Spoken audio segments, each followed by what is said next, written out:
Hello बच्चों, let's read the question. So the question here is select the correct statement regarding the specific disorder of muscular or skeletal system.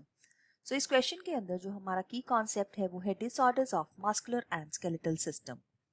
So disorders का मतलब होता है जो कि diseases हैं जो इस particular system के साथ associated हैं. So skeletal system वो system होता है जहाँ पे bones होती हैं और muscular system वो होता है जहाँ पे हम muscles की बात करते हैं.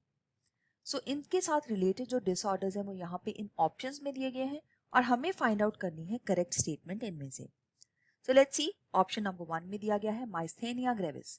माइस्थेनिया ग्रेविस एक तरह का ऑटो इम्यून डिसऑर्डर है जो यहाँ पे लिखा गया है inhibit sliding of the myosin filaments.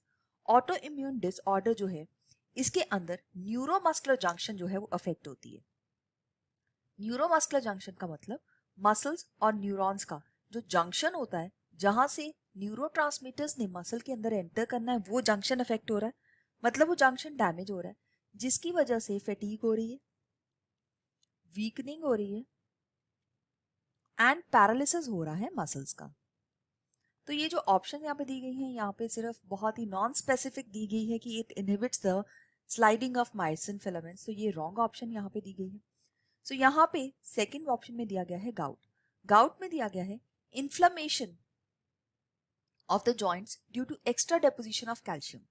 तो ये जो इन्फ्लेमेशन होती है जॉइंट्स की ये कैल्शियम की वजह से नहीं बल्कि यूरिक एसिड के क्रिस्टल्स की वजह से होती है. और यूरिक एसिड जो है वो बाय प्रोडक्ट्स है प्रोटीन मेटाबॉलिज्म का. तो एक्सेसिव इनटेक जो प्रोटीन की है या मेटाबोलाइज अच्छे से नहीं हो रहा है तो उसकी वजह से क्या होता है कि यहाँ पे यूरिक एसिड जो है वो डिपॉजिट होना शुरू हो जाता है जिसकी वजह से इन्फ्लेमेशन हो जाती है. तो कैल्शियम बिल्कुल नहीं है यहाँ पे, तो ये स्टेटमेंट भी यहाँ पे रॉन्ग हो जाती है. Now let's talk about the third statement. C part के अंदर यहाँ पे दिया गया है muscular dystrophy, age related shortening of muscles. ये भी बिल्कुल रॉन्ग है.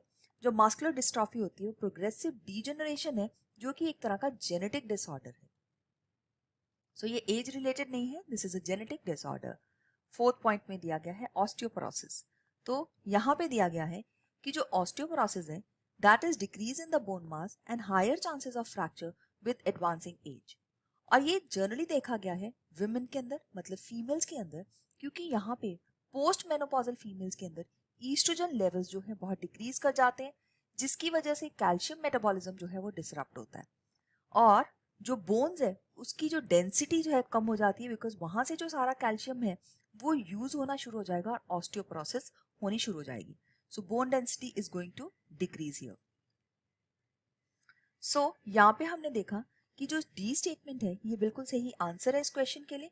सो let's mark option D as a correct answer for this question, जबकि बाकी ऑप्शंस जो यहाँ पे दी गई है इनको हम रॉन्ग मार्क कर सकते हैं. So I hope you have understood it well. All the best. Thank you.